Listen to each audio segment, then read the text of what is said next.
Bienvenue dans cette vidéo où on va parler de check-in et check-out. Est-ce qu'il faut les faire autonomes? Est-ce qu'il faut les faire en présentiel? Je te dis tout dans cette vidéo. Salut, je m'appelle Florent, je suis entrepreneur investisseur depuis bientôt maintenant 4 ans. J'investis principalement sur les villes de Marseille, mais également en région parisienne et à Bordeaux. Je suis spécialisé en location courte durée avec près d'une trentaine de biens et 15 biens donc sur cette stratégie de location courte durée. Donc je vais te partager un petit peu mon expérience en tout cas sur la location courte durée à travers cette vidéo et toutes les connaissances que j'ai pu accumuler en immobilier de manière générale. Donc aujourd'hui, je vais voir avec toi, est-ce qu'il faut partir plutôt quand tu veux faire de la location courte durée sur des check-in automatiques, des check-out pareil, automatiques, autonomes, ou plutôt est-ce qu'il faut plutôt faire du présentiel? Alors tout d'abord, qu'est-ce qu'un check-in, check-out? Si tu ne connais pas trop ces termes, eh bien tout simplement c'est les arrivées et sorties de tes voyageurs. Lorsqu'un voyageur arrive pour faire son séjour, on va appeler ça un check-in, et lorsqu'il va partir, un check-out. À travers cette vidéo, je vais décomposer en deux parties. On va d'abord parler des check-in et ensuite des check-out, et je vais essayer de te présenter pour chaque cas les avantages et les inconvénients de chaque méthode. Alors pour commencer, on va commencer par le check-in physique. Alors si tu débutes en location courte durée et que tu n'as pas beaucoup d'expérience, tu te dis peut-être, si tu habites également à côté, que tu vas peut-être faire les check-in toi-même. Ça te permettra d'économiser de l'argent, mais également, ça te permettra également d'avoir un contrôle sur ton bien et sur tes voyageurs, puisque tu les rencontreras, tu pourras leur faire visiter, tu pourras leur montrer où se trouvent par exemple les produits d'hygiène, comment fonctionnent les télés, comment fonctionne l'électroménager, leur montrer les chambres et tout ce que tu as dans ton bien. Mais finalement, à part ça, c'est à peu près tout. Le désavantage, le gros désavantage que je vois à ce système, c'est que finalement tu t'impliques personnellement. Donc tu vas donner beaucoup d'énergie pour effectuer cette tâche, surtout que c'est une tâche qui est très chronophage, où les voyageurs, tes clients, tu as beau finalement leur demander leur heure d'arrivée, il arrive bien souvent qu'ils ne le respectent pas et des fois ne te préviennent même pas et te préviennent à la dernière minute qu'ils sont là, des fois 2 ou 3 heures en retard. Donc tu comprendras rapidement que c'est quelque chose, en tout cas, sauf si tu apprécies vraiment partager avec tes voyageurs et les accueillir, mais que c'est un petit peu une tâche un peu ingrate et une tâche vraiment chronophage qui n'est pas très intéressante. Et en tout cas, je m'adresse à toi investisseur qui souhaite développer vraiment un patrimoine et utiliser la stratégie de la location courte durée comme un vecteur de rentabilité, un vecteur de cash flow qui permet de te développer plus vite, et non pas peut-être toi, investisseur qui souhaite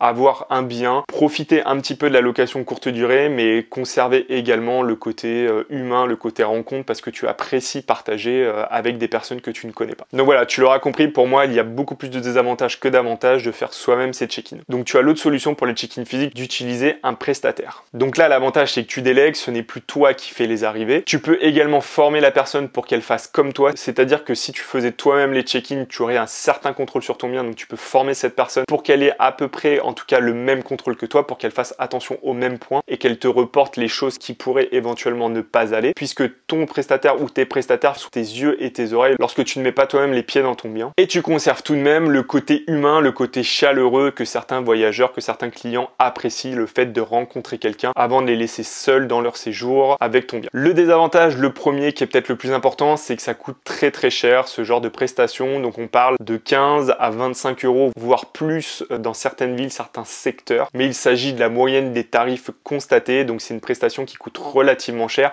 Si tu le cumules au nombre d'entrées que tu vas faire, alors si c'est une fois ça va, mais cumulé au nombre d'entrées que tu peux faire sur l'année, c'est un gros manque à gagner pour toi, parce que clairement le manque à gagner sur les check-in, c'est ce qui va être en moins dans ton cash flow, donc c'est ce qui va se retrouver en moins dans ta poche à la fin. La clientèle également est de moins en moins demandeur de ce type de prestation. Au début d'Airbnb, c'est vrai qu'Airbnb était fait beaucoup pour le côté convivial, pour accueillir des gens chez soi, donc les premiers qui réservaient, en tout cas au début d'Airbnb, venaient chercher un peu ce côté chaleureux d'être accueillis par des hôtes, mais aujourd'hui la clientèle commence à changer, elle comprend que ça se passe différemment et finalement elle va préférer aujourd'hui un côté peut-être plus flexible, des fois avec des entrées où ils n'ont pas besoin de donner leurs heures d'arrivée et arriver à l'heure qu'ils le veulent. Et c'est là où est la limite du check-in physique, puisque si tu as des clients qui arrivent à minuit, 1h, 2h du matin, même pour ton prestataire, ça va être compliqué de l'obliger, en tout cas, sauf sans majoration du tarif, qui est pareil de l'ordre de 20 à 30 euros en heure tardive, de faire l'accueil de tes voyageurs. Et finalement, mis à part le côté chaleureux, le fait de faire un check-in physique par toi ou ton prestataire n'a pas réellement de valeur ajoutée. Pour finir sur tout ce qui est physique, pour le check-out physique, pareil, on va y passer rapidement. C'est un petit peu la même chose, ça n'a pas vraiment de réelle valeur ajoutée. L'avantage que tu pourrais y avoir, c'est que tu contrôles ton bien à la sortie de ta clientèle. Donc tu peux voir directement si tes choses ont été dégradées, s'il y a eu des problèmes. Si jamais tu as pris une caution, tu peux la rendre ou au contraire du coup la garder parce qu'il y a eu des dégradations. Mais finalement, c'est principalement pour te rassurer en tant que propriétaire, mais ça n'évitera absolument rien. Ça n'évitera pas la casse, ça n'évitera pas les dégradations. Bien évidemment, ce sont des situations qui sont marginales, mais une personne qui va venir dégrader volontairement ton bien, il y a peu de chances qu'elle soit là à la sortie sortie, elle sera certainement partie avant que tu arrives. Mais bien évidemment, je ne te souhaite pas cette situation. Et le désavantage, eh bien, c'est que c'est chronophage et que si tu fais appel à un prestataire, eh bien, ça a également un coût. Donc là, tu te rends compte, si tu fais appel à un prestataire pour l'arrivée, un prestataire pour la sortie et qu'éventuellement ton voyageur arrive tard, tu es tout de suite sur des tarifs autour de 60 à 80 € pour un seul séjour. Et c'est là que tu te rends compte que ça peut te faire des montants élevés très rapidement. Donc voilà, là, j'ai un petit peu terminé sur tout ce qui est check-in et check-out physique. Moi, c'est pas ma façon de faire. Moi, je suis plutôt adepte de ce qu'on va voir juste après, du check-in et du check-out autonome, où en fait, tes voyageurs arrivent de manière autonome et repartent également de manière autonome de tes hébergements. Alors pareil, sur les check-in et check-out autonomes, je vais te détailler ça en 3 parties différentes, avec chacune leurs avantages et leurs inconvénients. On va parler comment accéder à l'immeuble et ensuite les différents dispositifs qui te permettent de donner accès à ton bien, à tes voyageurs. Donc premièrement, on va parler de passer l'entrée de l'immeuble. Pour pouvoir proposer un check-in autonome, il y a plusieurs aspects à prendre en compte. Il faut que ton voyageur puisse arriver jusqu'à ton appartement sans avoir aucun problème. Donc ça implique souvent de passer, quand tu as un appartement en immeuble, de passer la porte de l'immeuble et ensuite de passer les différentes étapes pour accéder jusqu'à ton appartement. S'il y a différentes portes, et bien proposer des systèmes pour pouvoir passer ces différentes portes. Donc ça peut être à code, ça peut être avec des systèmes différents qui permettent d'automatiser, qui permettent de rendre cette entrée autonome. Donc pour passer la porte d'un immeuble, il y a plusieurs systèmes. Il y a le digicode. Donc le digicode, c'est simple. Finalement, tu as un pavé tactile où il suffit de saisir le code pour accéder à l'immeuble. Donc là, c'est peut-être la solution la plus simple. Tu as juste à donner le code à tes voyageurs pour qu'ils puissent accéder aux parties communes de ton immeuble. Le deuxième système, si tu n'as qu'un interphone mais que tout de même ta porte est électrifiée, tu peux utiliser un système un petit peu comme utilisent les médecins pour autoriser l'ouverture de la porte entre certaines heures. Tu peux également l'adapter sur un digicode. C'est un boîtier que tu installes dans ton appartement et ça va donner sur une plage horaire l'ouverture possible de la porte de l'immeuble. Alors avantage et inconvénient, c'est que si tu mets des plages d'horaire d'ouverture, c'est que si tes voyageurs arrivent un peu tard, ils ne pourront pas accéder à l'immeuble. Et ce type de système ne peut se mettre qu'à condition que la gâche soit électrifiée. Donc la gâche, c'est le petit système qui vient bloquer ta porte, qui vient fermer ta porte. Il faut absolument que cette gâche soit électrifiée. Sinon, si tu n'as qu'une porte mécanique qui ne fonctionne qu'à clé, ça ne pourra pas fonctionner. Mais je te donnerai éventuellement une autre solution possible juste après. Il y a également un autre système qui est un peu équivalent au système que je viens de te dire, au système comme les médecins fonctionnent avec un bouton ou une ouverture sur une plage horaire. Ça fonctionne également sur un système GSM. Donc c'est-à-dire que ton voyageur, quand il va arriver, il va soit appuyer sur le bouton de l'interphone, soit t'appeler et toi tu vas pouvoir l'ouvrir à distance avec ton téléphone. Donc il y a des systèmes, des sociétés qui vendent des digicodes où c'est déjà inclus finalement dans le digicode. Donc ton voyageur peut t'envoyer un petit SMS et toi tu l'ouvres à distance, ou alors il va sélectionner ton appartement sur le digicode et ça va automatiquement t'appeler et toi tu pourras l'ouvrir sans avoir forcément ton client au téléphone. Moi j'aime pas trop ce système parce que finalement en termes de gestion ça t'implique de rester tout le temps à côté de ton téléphone. Je trouve que c'est pas automatisé à 100%. Donc si jamais t'es sous la douche ou je sais pas, t'as pas ton téléphone, t'as plus de batterie,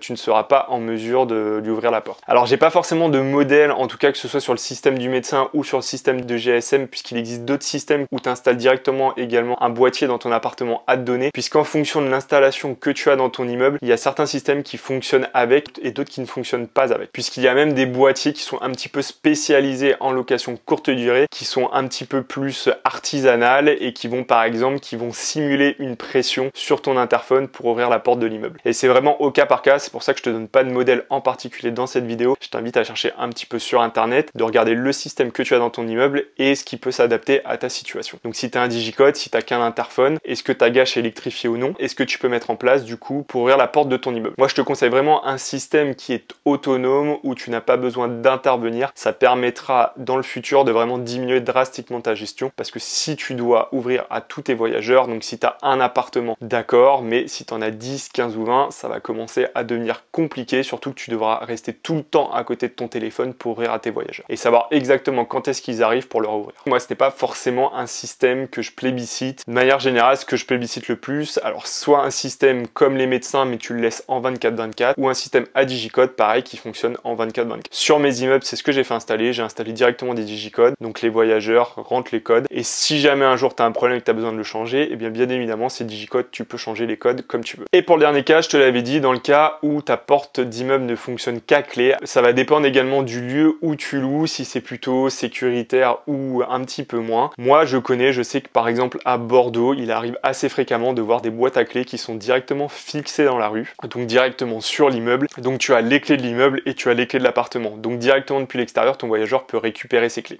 Il y a des petites failles de sécurité, tu peux peut-être avoir un peu peur qu'on t'arrache ta boîte à clés. De manière générale, j'ai pas de statistiques, mais je pense que ça arrive très rarement. Mais voilà, c'est une solution. Tu peux également déposer tes clés dans un endroit en fait qui est dédié à ça, qui est dédié à la remise de clés. C'est un peu comme une conciergerie, comme un petit établissement qui fait de la remise de clés. Alors des fois, ça peut être des supermarchés, des bars qui proposent ça en plus de leur activité. Ils ont en fait une grosse boîte avec plein de petites cases où ton prestataire ou toi-même vient déposer les clés et ton voyageur vient les récupérer. Alors ça peut être intéressant ce système, faut faire attention également quand tu utilises ça aux horaires du commerce pour qu'ils soient ouverts suffisamment tard pour correspondre au maximum avec l'arrivée de tes voyageurs, et également que ce point de retrait de clés ne soit pas trop loin de ton appartement, puisque si tu envoies ton voyageur à 2 km pour récupérer des clés avant d'aller à ton appartement, s'il est en voiture ça peut le faire, mais s'il est à pied ça risque de poser problème. Donc fais attention à ça si tu veux opter pour ce système, mais sache que c'est un système en tout cas que tu peux avoir un certain temps, le temps de trouver une solution, ou alors après la toute dernière solution, si tu ne peux vraiment pas trouver de solution pour la porte de l'immeuble, et ben là t'en reviens au système que je plébiscite le moins, qui est du coup le check-in physique. Il existe un certain nombre de solutions, mais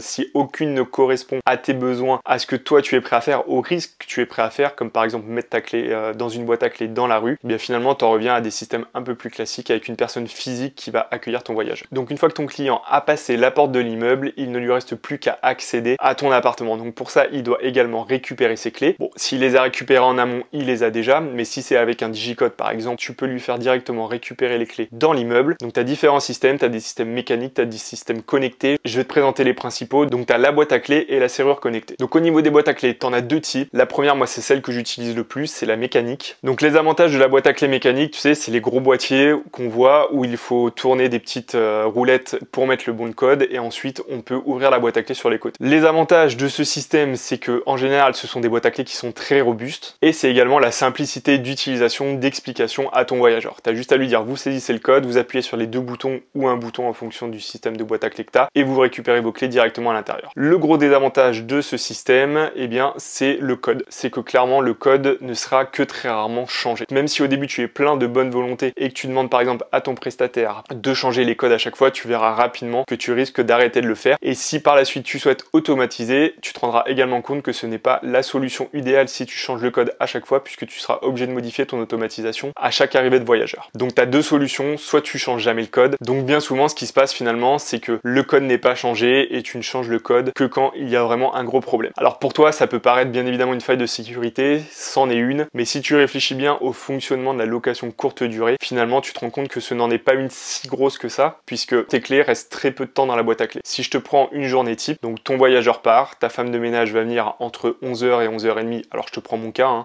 ta femme de ménage, ton prestataire va venir entre 11h et 11h30 réaliser son ménage, elle va mettre environ 1h30, donc 11h30 plus 1h30, on arrive à 13h, il est 13h, entre 13h et 13h30, elle repart, elle remet les clés dans la boîte à clés, et tes nouveaux clients arrivent à partir de 15h. Donc tu te rends compte que potentiellement ta clé reste 1h30, peut-être 2, 3, 4 heures dans la boîte à clés, mais ne reste pas de manière non plus indéfinie à l'intérieur. Donc la plage horaire où finalement tu peux te faire, on va dire, voler tes clés est très très faible. Et puis il faut garder en tête que finalement dans des Airbnb, en fonction de comment tu l'as conçu, il y a très peu de choses à voler, alors que tu as un petit risque de squattage bien évidemment. Là je te donne un petit peu tous les côtés que tu pourrais avoir, mais retiens que finalement le nombre de problèmes que tu peux avoir à cause de ça reste très minime. Donc après je peux comprendre que tu ne sois pas à l'aise avec ce système. Moi les boîtes à clés que je propose sont toujours derrière un autre système de code, c'est-à-dire souvent derrière une porte d'immeuble ou quelque chose, ne sont pas directement dans la rue, sauf pour l'un de mes appartements, mais ça c'est un cas exceptionnel parce que c'est du temporaire. Mais voilà le type de système que j'utilise le plus au quotidien, puisque finalement une boîte à clés ne tombe jamais en panne, ne tombe jamais en manque de batterie, contrairement aux autres systèmes que je vais te présenter juste après. Tu as également, si tu le souhaites, des boîtes à clés connectées, mais ça va se regrouper un petit peu avec la serrure connectée que je vais te présenter juste après. Alors les serrures connectées, tu en as principalement deux systèmes, avec et sans connexion internet. On va commencer par celle avec connexion internet. Cela va vraiment dépendre de ses fonctionnalités, mais de manière générale, il vaut mieux éviter ce système, puisque le fonctionnement de ta serrure va dépendre finalement de ta connexion internet. Donc si tu as un problème avec ta connexion internet, ce qui peut arriver, eh bien ton système d'ouverture ne fonctionne plus.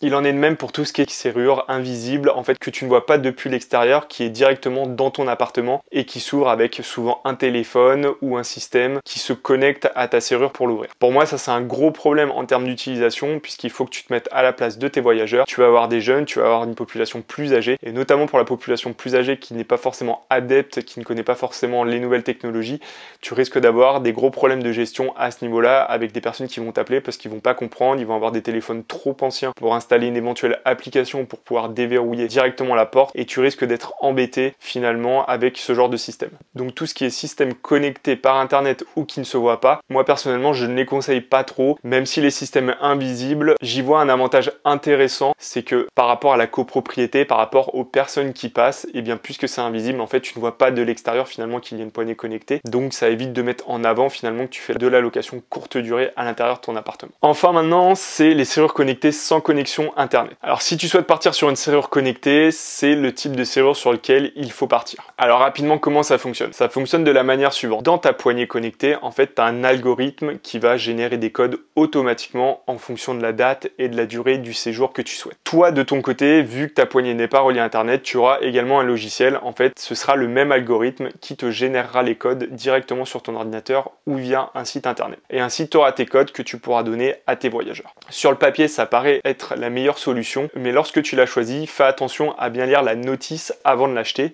Alors, les inconvénients. Attention à bien réfléchir aux cas particuliers que tu peux rencontrer en location courte durée avant de choisir la poignée connectée que tu vas acheter. Demande si tu le peux la notice, les caractéristiques de fonctionnement de ta poignée, de ta serrure connectée pour savoir si ça remplit bien tous les cas de figure que tu t'es fixé. Je pense notamment au prolongement de séjour, si un séjour est annulé, si un séjour n'est pas annulé mais que le voyageur ne vient pas. Toutes ces choses-là peuvent avoir des répercussions sur le fonctionnement de ta serrure et sur ton automatisation de gestion. Également, si tu optes pour une serrure connectée ou une boîte à clés connectée, fais bien attention à tout ce qui est système de piles, de batterie et les pannes. Ce n'est peut-être qu'une à deux fois par an, par exemple les piles à changer, mais il faut y penser et le mettre dans ton process de fonctionnement. J'ai vu également qu'il y avait quelques boîtes à clés qui étaient connectées, en tout cas par des personnes qui présentaient ces boîtes à clés, qu'il y aurait peut-être des petits problèmes pour certaines d'étanchéité. Donc bien faire attention quand tu choisis, puisque si tu payes un certain prix une boîte à clés, alors c'est des boîtes à clés qui valent en général entre 200 et 250 €. Si elle n'est pas étanche à l'eau et que par exemple tu accueilles un voyageur, un client un petit peu indélicat qui récupère ses clés et qui ne referme pas ta boîte à clés et qu'elle prend l'eau et qu'elle est morte, c'est dommage d'avoir mis entre 200 et 300 € dans ce système s'il tombe en panne, au moins de petits problèmes. Également, si tu choisis une poignée connectée, fais bien attention à la documentation technique et comment s'installe ta poignée connectée. Est-ce qu'elle vient se loger directement à la place de ton barillet ou est-ce que tu vas devoir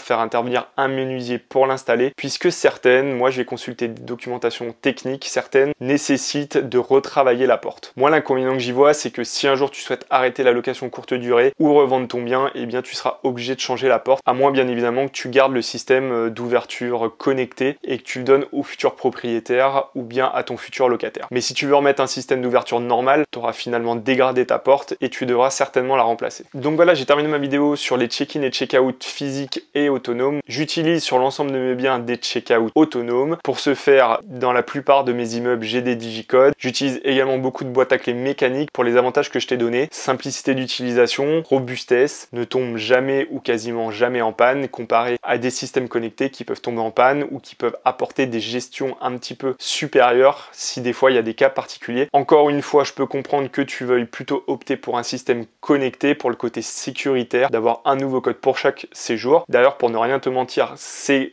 quelque chose auquel je suis en train de réfléchir pour certains de mes appartements. Donc en ce moment, je suis en train de regarder un petit peu tout ce qui se propose sur le marché, mais ça a quand même un coût assez important. Pour une bonne poignée connectée, on parle d'un montant entre 400 et 600 € environ. Donc mettre 500 ou 600 € dans une poignée si ça ne remplit pas entièrement ton cahier des charges, c'est un petit peu dommage. Donc ce qui peut être intéressant, c'est vraiment de te faire un petit cahier des charges en te disant je veux que ma poignée connectée fasse ça, ça, ça, ça, ça, et que tu prennes plusieurs poignées connectées, que tu regardes toutes leurs caractéristiques et que tu vois si elles remplissent bien toutes les cases de tes demandes pour que tu n'aies pas de surprise après. Également, si tu souhaites automatiser derrière, regarde si tu as un moyen de connecter cette poignée à un système qui te permettra d'envoyer les codes automatiquement. Certaines sont d'ailleurs en partenariat avec les plateformes de réservation. Donc après, ça regarde au cas par cas. Moi, je suis en train de les comparer en ce moment pour voir s'il y en a une qui remplit vraiment toutes mes cases et pourquoi pas partir après sur ce genre de système. Donc j'espère que cette vidéo t'a plu. Si c'est le cas, laisse-moi un petit pouce, abonne-toi à la chaîne et actionne la petite cloche pour être au courant des prochaines vidéos. Tu peux également me retrouver sur Instagram Florent Richard ou sur Facebook Florent RCD.